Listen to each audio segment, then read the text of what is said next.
Hey up Paul, it's just about afternoon to be fair, and one of my jobs today was this lovely little Polo with a 1, 2, 3-cylinder chain driven engine. If you know, you know. However, not this one. It did have the chain rattle, it's had a chain somewhere else. Cool, sorted, happy days, not a problem.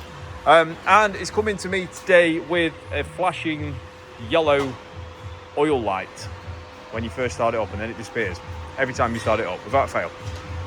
Now all I'm going to do is, like any mechanic would do, is check your basics. Keep it simple, stupid. Keep it simple, stupid, like Ocean said. That's a coin of a phrase, that is. We love that. I'm going to keep it simple, stupid. First of all, we're going to check oil level. Sweet, that was okay. We're going to check the areas where the timing chain's been replaced, you know. It's an older motor now, it's about 13 years old. So we're going to check all that. And then obviously you can nip into your wiring checks. Why you see the airbox removed. So first of all, just looking down the left-hand side of the engine where the chain is, and I popped in here. I'm hoping I can pop in there, and you can see just down there, that is your sump sensor there. So that is for level and temperature. Sometimes you see them on the bottom of the sump, and this one is up the side here. So what I found was this thing here, literally like that, holding the plug on. I was like, whoa, hold on, that's not right. That's not right. And you can see that's not been held on by a lot, and that's been smashed off.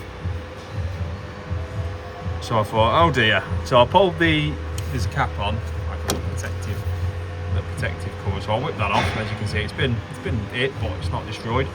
Just to check whether any of the wiring's been pinched in there, and it hasn't. So I thought, while I'm there, I'll just get, because it's easy. The other connection is there, and that is just next to the battery in between the airbox and the chassis. So I can go from point A across to point B, and it's only a 3-wire sensor, guys, so it's not scary. You've got pin 1 is alive, pin 2 is your earth, and pin 3 is straight to the dash on this model. All okay, all checked okay. I've got what I want where I want it. So what it is, pop the sensor out, make sure that's not been battered, smashed about. That was all good. So I thought, right, what's going on here? Anyway, you can fit this plug now, after it's been damaged, both ways round.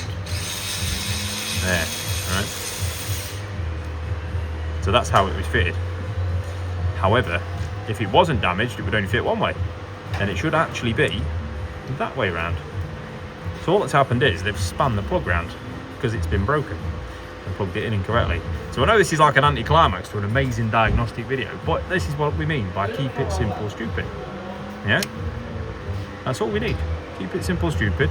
Wiring checks, we've made sure everything's okay, and it is something really easy like that. It's not always that easy, but you know, if you cover the basics, you'll probably find you're not a million miles away. So this is that little diag today, guys. Again, keep it simple, stupid. Check your basics, work your way into greater depth. Don't just jump in, don't fire the parts cannon. We need to know what was the change point, how we're going to get around it, and this has resulted in the customer.